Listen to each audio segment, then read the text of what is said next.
jusqu'à 9h, Good Morning Business. Il est 7h23, 2020, année des DRH, 2021 aussi. aussi. Anne-Audrey Richard, présidente de l'Association nationale des DRH. Merci d'être avec nous ce matin sur le plateau de Good Morning Business. Bonjour. On a besoin de vos éclairages sur plein de sujets. D'abord, on va commencer par le télétravail. On va pouvoir petit à petit faire revenir les salariés dans leurs entreprises. Alors c'est évidemment valable pour les grands groupes, parce qu'on était hier avec François Asselin, le patron de la CPME, qui disait dans les petites entreprises, en vérité, les gens, évidemment, ont continué à aller au travail. C'était nécessaire, puis il y avait moins de risques de contamination, bien évidemment. Mais là, dans les grands groupes, effectivement, la règle, le souhait du gouvernement, c'était 100%. Désormais, le souhait du gouvernement, c'est 80%. C'est aussi le souhait des entreprises, non ? De petit à petit réacclimater les salariés avec le présentiel. Oui, alors en fait, il y a une grosse différence entre le premier confinement, où là, tout le monde a respecté à la lettre, et ça a été très, très éprouvant, très difficile pour tout le monde, mais tout le monde a en effet à respecter.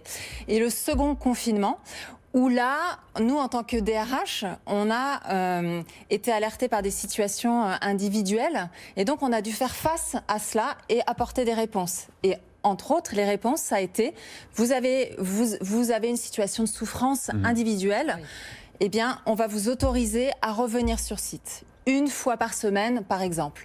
Donc on a accorder un petit peu de souplesse, évidemment en discutant avec les managers, avec les DRH, mais en tout cas sur le terrain, les DRH ont apporté des solutions aux situations individuelles qu'on a pu rencontrer concrètement. Et là, ça se fait sur la base du volontariat, ce retour sur une journée par semaine ? Justement, la ministre a bien précisé qu'il n'était pas question de faire revenir tout le monde une journée par semaine. Il n'y a pas une obligation à ce qu'on soit au moins présent une journée par semaine. Non, c'est pas dans ce sens-là. C'est dans l'autre sens où là, justement, une personne sollicite son manager ou son RH pour lui dire, voilà, moi je souhaiterais revenir pour telle et telle raison. Et donc là, elle serait autorisée à revenir. Ça va plutôt se passer comme ça. L'autre sujet qui est évidemment très important en ce moment, c'est le sujet de la vaccination, parce qu'on souhaite tous qu'on reprendra une vie normale, notamment au travail, que lorsque nous serons vaccinés. Et beaucoup d'entreprises, beaucoup de chefs d'entreprise se sont prononcés pour la mise en place de la vaccination au sein même des locaux de l'entreprise. Alors, est-ce que c'est possible ? Comment ça se fait en matière grippale, par exemple, aujourd'hui ? Et est-ce qu'on est prêt ? Alors, c'est très intéressant et on a justement sollicité nos adhérents et je les remercie parce qu'on a fait ça en urgence.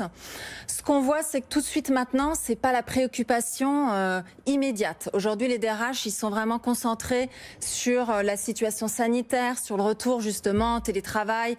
Donc, on est plutôt là-dessus.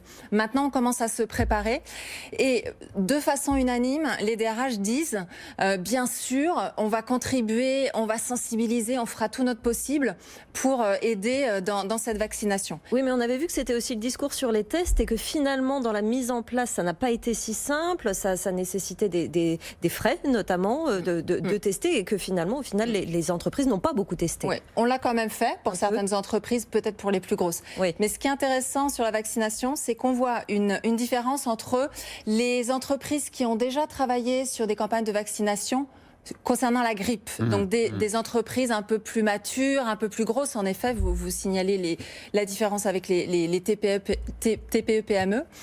Donc ces entreprises qui ont déjà mis en place des campagnes de vaccination grippe ont le médecin qui va bien, ont les locaux, et donc celles-ci, elles sont suffisamment matures pour envisager de la vaccination anti-Covid.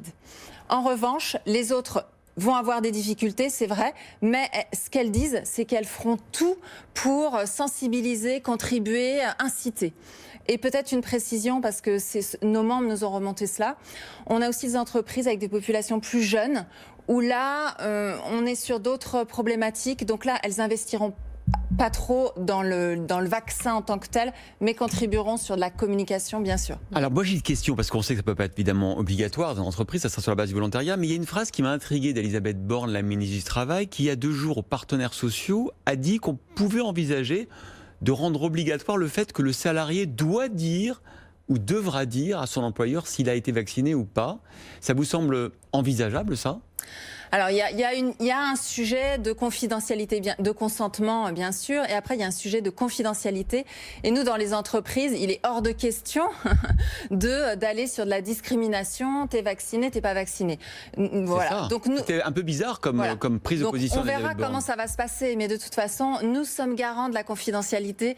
Donc, voilà. Donc, on n'ira probablement pas dans ce sens-là, et en tout cas, on sera vigilant à ces sujets de confidentialité pour pas que ça crée de sujets sur le collectif. Nous, notre rôle, c'est d'assurer le lien social. Bien sûr. Il est très malmené en ce moment. C'est un travail au quotidien qu'effectuent les DRH. Ça représente quel coût de mettre en place comme ça une campagne de vaccination pour les entreprises? Alors justement, c'est un sujet que les entreprises abordent parce que les DRH qui nous disent, donc plutôt grosse structure, nous irons vers de la campagne vaccination. Elles le disent en soulignant le fait qu'il y aura un certain nombre de conditions pour elles. Les conditions, c'est d'une part, les médecins, il va falloir travailler en proximité avec les médecins. Il va falloir qu'on connaisse les modalités. Aujourd'hui, on ne connaît pas toutes les modalités qui seront données par les pouvoirs publics. Les informations sur la conservation des vaccins et sur le coût. Et aujourd'hui, on n'a pas ces informations-là. Donc, les grosses entreprises iront vers la vaccination, mais à certaines conditions. Merci infiniment Audrey Richard, présidente de l'Association nationale des DRH, d'avoir été notre invitée. Merci.